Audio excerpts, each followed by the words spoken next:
बिस्मिल्लाहिर्रहमानिर्रहीम। ये इलेक्ट्रोडायनामिक्स का हम जो ऑनलाइन लेक्चर है, थर्ड लेक्चर हम आज देखेंगे। तो इस थर्ड लेक्चर में जो टॉपिक हम डिस्कस करेंगे वो है डाइवर्जेंस एंड गासेस लॉ। इसके बारे में हम देखेंगे और अगर कोई आपका क्वेश्चन हो तो आप question at the end of this lecture आप मुझसे पूछ सकते हैं।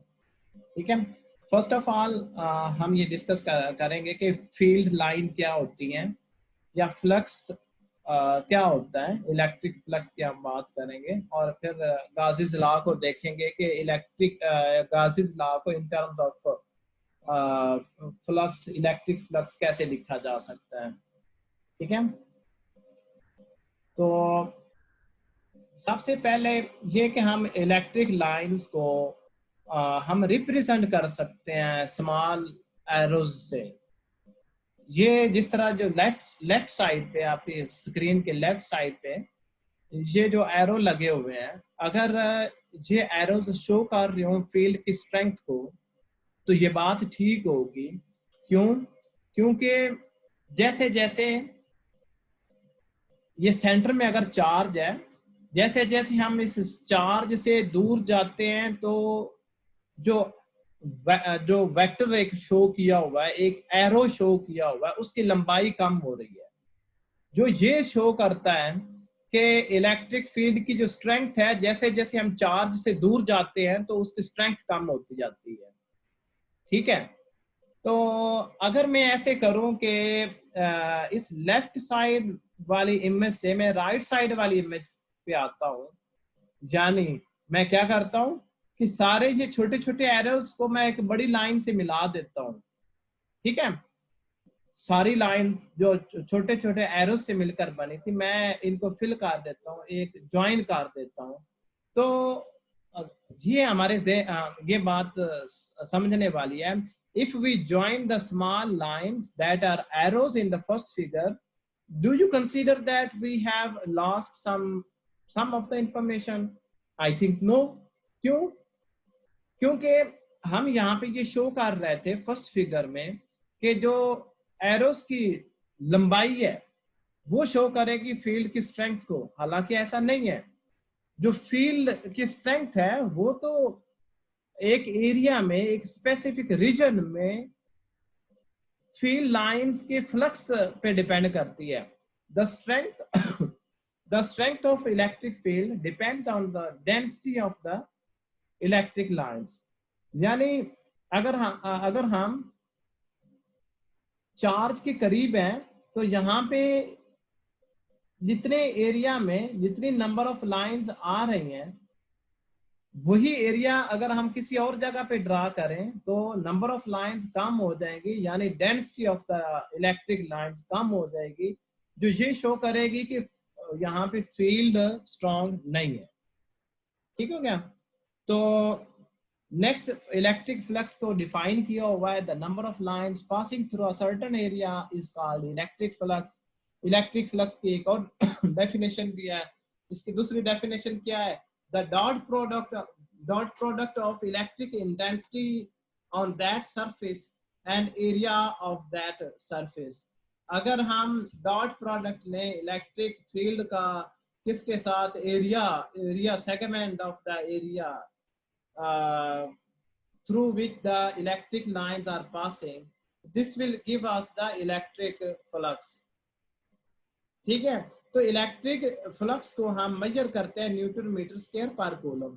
This relation holds good when दो कंडीशन है, the surface is plane and the electric field is uniform. ठीक है, अच्छा यहाँ पे हमने एक बात और भी आपको रिमाइंड करवानी थी कि हमने देखा था डिराक डेल्टा फंक्शन। इस लेक्चर में हम डिराक डेल्टा फंक्शन को यूज करेंगे, जो आइडेंटिटी जिस तरह हमने डिराक डेल्टा फंक्शन अप्लाई किया था 1/r² के ऊपर, तो उसी तरह उसको हम आज यूज भी करेंगे। अच्छा, अगर हम अपने इस प्रॉब्लम को देखें कि मैंने ये बात की थी कि एक सर्टेन एरिया से जितनी नंबर ऑफ लाइंस गुजर रही हैं वो फ्लक्स कहलाता है। हालांकि अगर हम देखें कि इलेक्ट्रिक फील्ड जो है, इलेक्ट्रिक फील्ड वेरी कर रही होती है 1/r² की टर्म के साथ। ये लिखा हुआ E ऑफ r, यानी इलेक्ट्रिक फील्ड जो है वो r डिपेंडेंट है, रेडियस पे डिपेंड करती है, is equal to 1/4πε0 q/r² in the direction of radius. If we consider a two-dimensional surface, then for the density of lines passing through a circle is equal to number of lines divided by circumference. Circumference of a circle is equal to 2πr. अगर number of lines को हम n से represent करें तो यहाँ पे अगर हम देखें कि density जो है, density of electric lines, it goes like 1/r, which is not true. क्यों? क्योंकि इलेक्ट्रिक फील्ड जो है ये तो चेंज होती है 1/r² के हिसाब से, 1/r² की रिस्पेक्ट से चेंज हो रही है। Therefore, we should consider it in 3 dimension. हमें जो एरिया लेना है वो टू डायमेंशनल एरिया नहीं लेना, हमें 3 dimensional एरिया लेना है। तो फिर क्या है? The density of lines is equal to number of lines divided by area of the sphere. Area of the sphere लेना है हमें, एरिया ऑफ द सर्कल नहीं लेना। तो एरिया ऑफ द स्फीयर किसके बराबर है? n डिवाइडेड बाय 4πr², ठीक है, which goes like 1/r², which is similar to the electric field.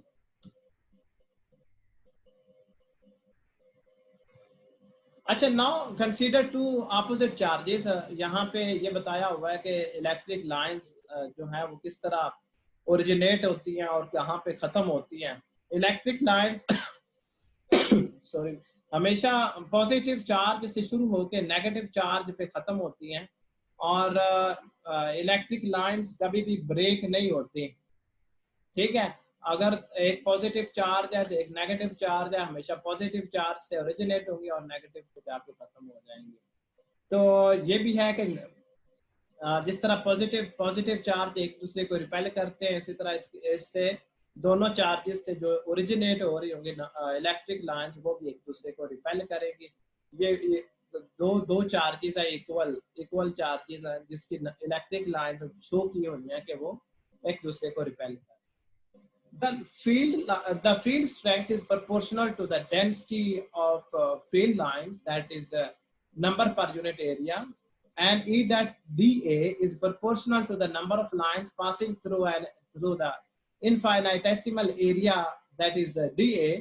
dA क्या चीज है? dA is the area in the plane perpendicular to the electric field.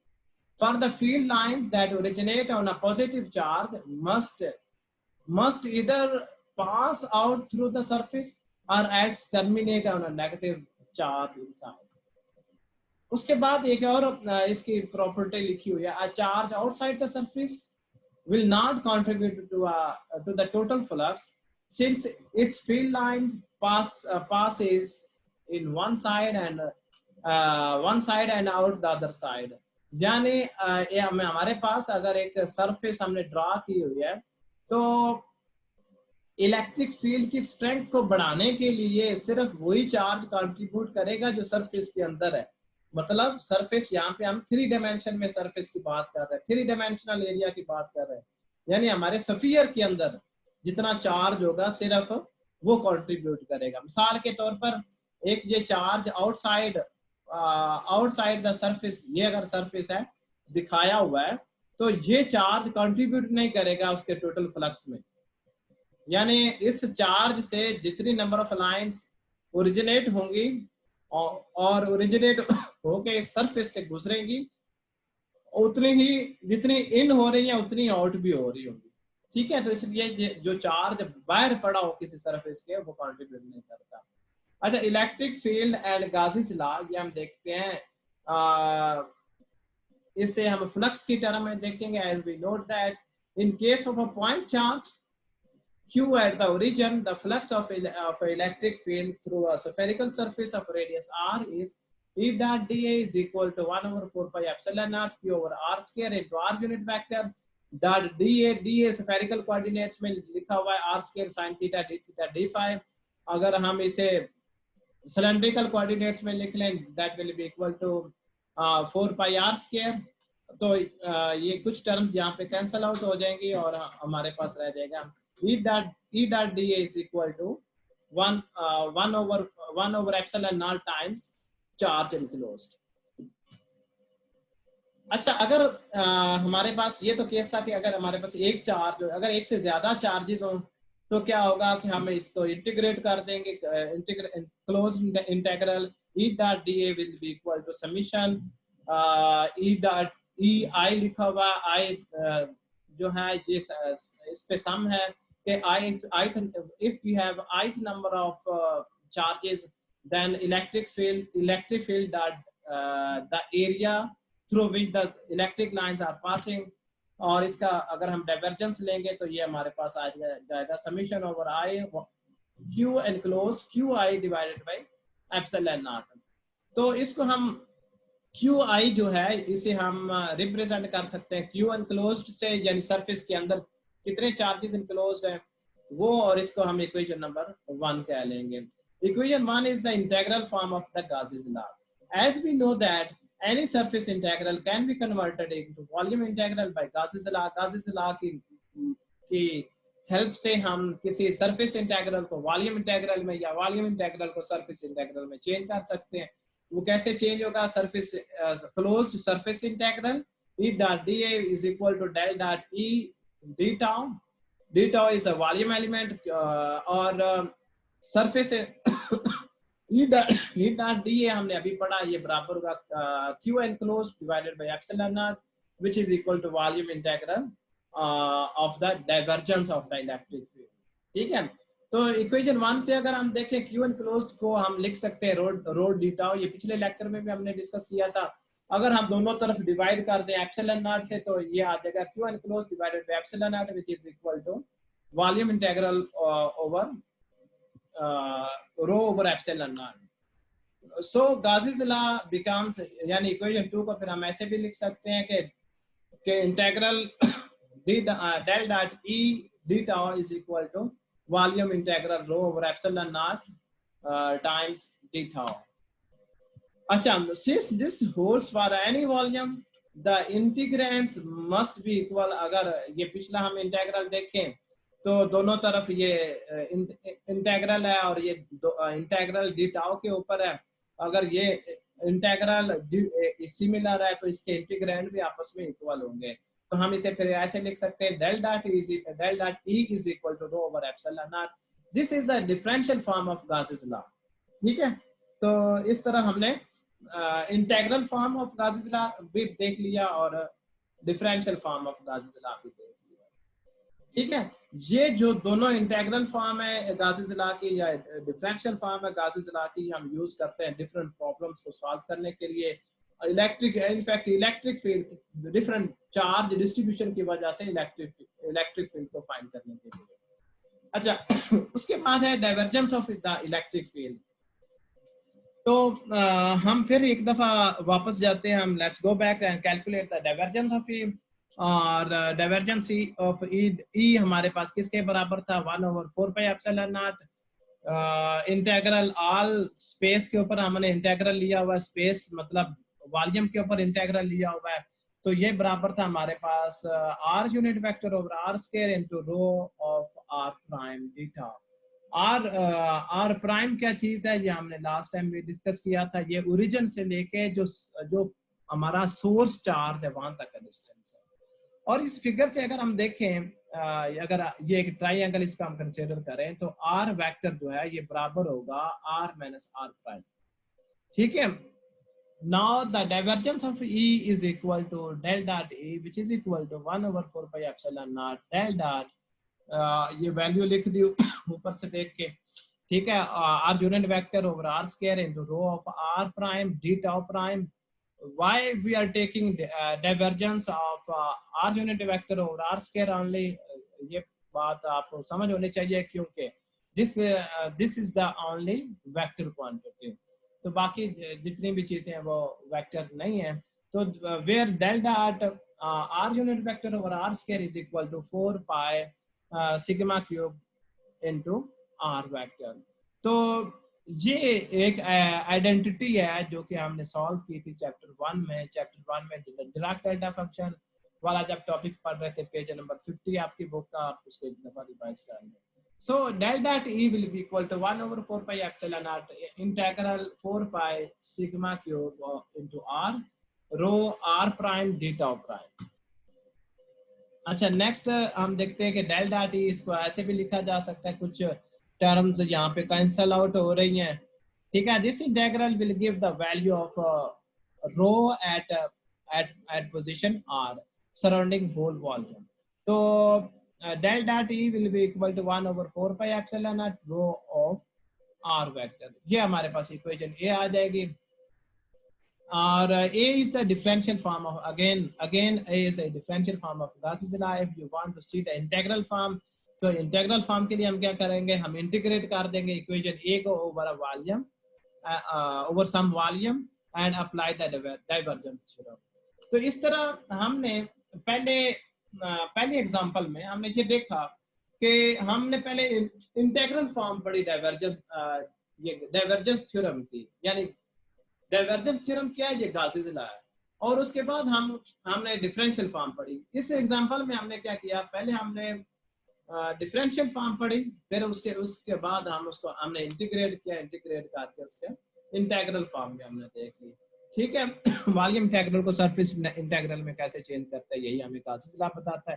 तो this finally we will get 1 over epsilon naught volume integral rho d tau which is equal to Q enclosed divided by epsilon naught। This is the integral form of Gauss's law।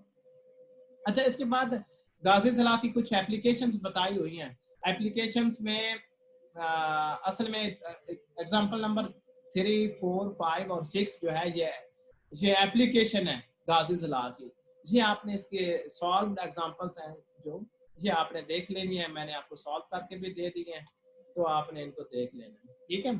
अगर किसी बात की जो solved examples हैं उनमें से भी अगर किसी चीज की समझ ना आए, आप फ्रीली मुझसे डिस्कस कर सकते हैं, ठीक है। ये एग्जांपल 1 खत्म हो गई। उसके बाद कुछ पॉइंट्स लिखे हुए हैं गॉसेस लॉ के क्या एप्लीकेशंस हैं। The Gauss's law is always true but it is not always useful. इसका मतलब क्या है कि गॉसेस लॉ हमेशा है ट्रू, लेकिन हर प्रॉब्लम के लिए हम ये अप्लाई नहीं कर सकते, ठीक है। अप्लाई क्यों नहीं कर सकते कि प्रॉब्लम ज्यादा कॉम्प्लिकेटेड हो जाता है अगर हम ये गॉसेस लॉ को यूज करते हैं। तो इसकी जगह पे फिर हम कोई और जो है मेथड यूज करेंगे इलेक्ट्रिक फील्ड को फाइंड करने की। ये डिपेंड करता है सिमेट्री, चार्जेस की सिमेट्री किस तरह की, सिमेट्री पे डिपेंड करता है कि हम किस मेथड से इलेक्ट्रिक फील्ड इजीली फाइंड कर सकते हैं। If we choose any other Gaussian surface, यानी जब हम इलेक्ट्रिक फील्ड फाइंड करते हैं तो हम एक Gaussian surface ड्रा करते हैं चार्ज के अराउंड, तो उस Gaussian surface के ऊपर हम इलेक्ट्रिक फील्ड फाइंड करते हैं, in which the flux of E would be Q over epsilon naught, but E, that is electric field, would not have pointed in the same direction as dA, and the magnitude of E would not have been constant over the surface, that is electric field would vary over the surface। yani symmetry is very crucial, is very crucial to find the electric field। yani Gauss's law को apply करने के लिए ये बहुत जरूरी है कि हमें सिमेट्री का पता हो। दीज आर 3 अगर अब सिमेट्री किस तरह की हो सकती है, सिमेट्री हम 3 तरह की डिस्कस करेंगे। These are 3 kinds of symmetry that work। The first one is spherical symmetry। spherical symmetry हो अगर तो हम गॉसेस लॉ अप्लाई करेंगे, ठीक है। तो हम क्या करेंगे, हम किस तरह की गॉसियन सरफेस पर हम किस तरह की ड्रा करेंगे, हम कंसेंट्रिक गॉसियन सरफेस बना लेंगे अपनी।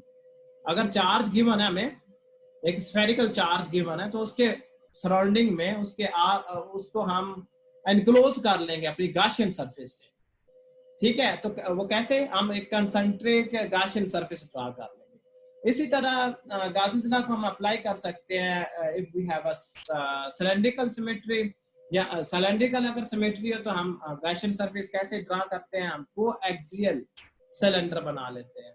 इसी तरह अगर हमारे पास प्लेन सिमेट्री हो तो हम क्या करते हैं, हम गाशियन पिल बॉक्स बना लेते हैं दैट स्ट्रेडल्स द सरफेस, यानी जो सरफेस से गुजर रहा हो।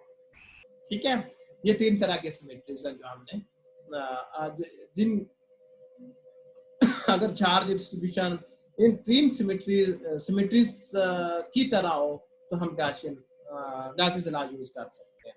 इसके बाद ये फिर मैं आपको एक असाइनमेंट दे रहा हूँ, एग्जांपल नंबर 4, 5 एंड 6 जो है ये बुक के ऊपर सॉल्व की हुई है। ये तीनों एग्जांपल से सॉल्व करके आपने नेक्स्ट वीक मुझे जमा करवानी होगी। ठीक है, आप अपने CR को या GR को दे दें और वो फिर मुझे एक ही ईमेल में असाइनमेंट साइन करते हैं। Thank you very much.